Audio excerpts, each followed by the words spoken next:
Tammy. For those who don't know me, I'm going to come on here really quick and talk to you guys about sugar addiction. How many of you guys have struggled with sugar addiction and feeling that like just strong craving for something sweet, something chocolatey? That is me, 100%. I have definitely struggled with that. And there are several reasons that people will struggle from sugar addiction. And I'm going to talk a little bit about a couple of those reasons and how we can overcome them.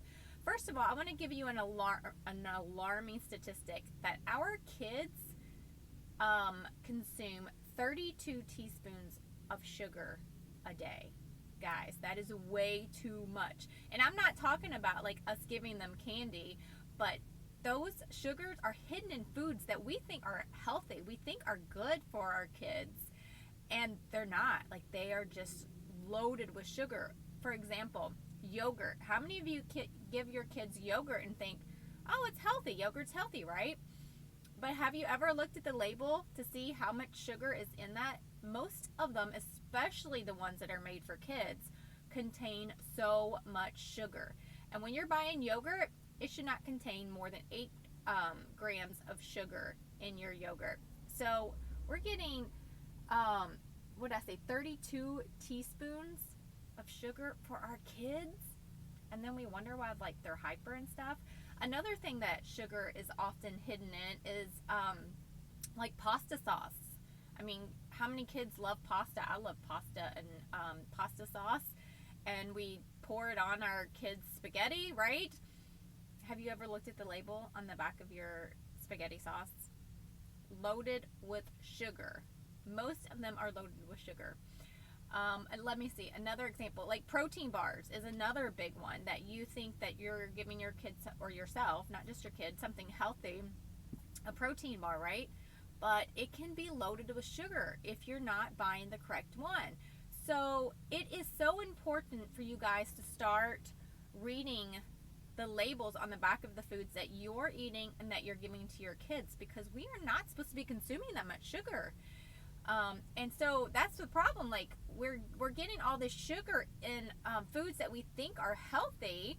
So we think we're eating okay. We're not eating cookies and candy, but yet we're craving all of that. It's because of the hidden sugars that are in the foods that we think are a healthier choice, right? So that's one thing that can cause sugar cravings. Another thing is if you're not fueling your body with the proper nutrients, your body starts having these cravings because you're not getting the vitamins and nutrients that your body needs. So we have to start making sure that we get a well-balanced diet so that we're getting the vegetables that we need. We're getting the lean proteins that we need and the healthy fats and all of the vitamins and nutrients that our body needs, because when we're not, that's when we start craving the things that we crave. And that's what I love about Shakeology. That's what I'm drinking right now. It's my favorite on-the-go drink, because Shakeology is giving me, this has been a lifesaver for me in my cravings, because it is giving me the nutrients that my body needs. So I'm not craving that the sweet stuff or the salty stuff or like all the crap, because my body is actually getting the nutrients from the shake. So that's amazing. Another thing is that we'll call sugar cravings is when your food contains artificial sweeteners. So artificial sweeteners are actually sweeter than natural sugar. So we will eat something with artificial sweeteners in it, and then we have that sweet taste, and then we start craving more and more sugar. Not to mention all the damage that artificial sweeteners can do to your body. So I think the most important lesson is with sugar addiction is that we start reading the labels on our food. And we'll probably talk a lot about this week because it is so important. So when you're looking at the labels, look for how much sugar is like in your pasta sauce.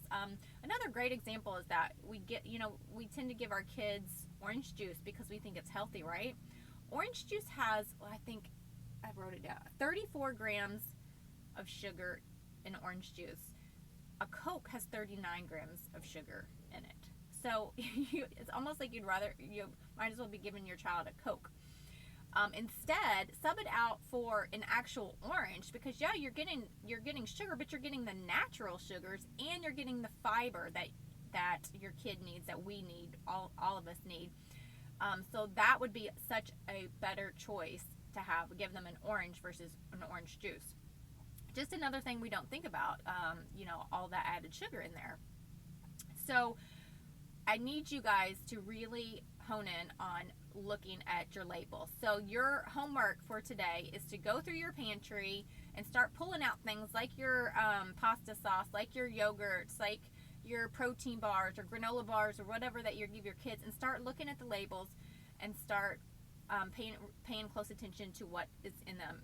Focus on how much sugar is in them and report back to me in the group and tell us what you found. All right?